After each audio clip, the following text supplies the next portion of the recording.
President's $10,000 college tax credit permanent, part of stimulus. It expires at the end of the year. Pennsylvania Congressman Fattah says taxpayers can afford this. Good to have you, Congressman. So you're moving fast on that lame duck session. Well, look, whatever the cost of education, I think we could all agree that ignorance costs our country more.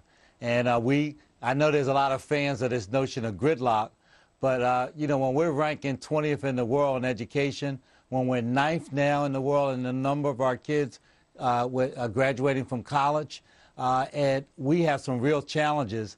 You just had somebody on from the Business Network. The majority of the patents being issued in America are being issued to foreign companies and individuals. We don't need gridlock. What we need is a smart growth policy for our country, and education has got to be a large part of that. But we can't be ignorant of the math, right? And the real math is that there's no money in the cup, right? Well, I can tell you, the poorest families in our country have always focused on trying to get their kids an education. You cannot possibly argue that ignorance is more profitable for our country. I'm not even arguing education. whether it is or isn't, Congress. I'm just saying that with all this spending, a lot of it very justified, a lot of it very well-intentioned, we don't have the money to do it. I know, but Republicans, the beauty here is that Republicans argue that tax credits is really not spending because the government never had the money. This money belongs to the individuals. And what we're doing through this, I passed the bill and we have implemented it. So 12 million families now got a tax credit of $2,000 this year. What the president says, he wants to, rather than have it be for 2 years, he wants it for 4 years. So bottom line, regardless of the outcome tomorrow, Congressman, you're going to still be pushing this. And the lame duck session, you suspect a great many of your Democratic colleagues will as well.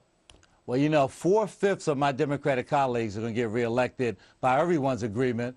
There's some debate about whether 50 will win or lose. I suspect we'll win more than people think we will of those 50. But the reality is that we're going to keep marching forward, and education should be a nonpartisan objective in our country to get our young people the best opportunity they can to prepare for their future.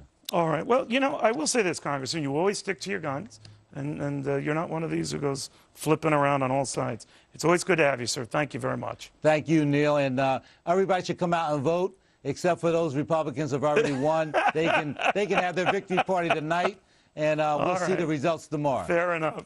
Congressman Shaka.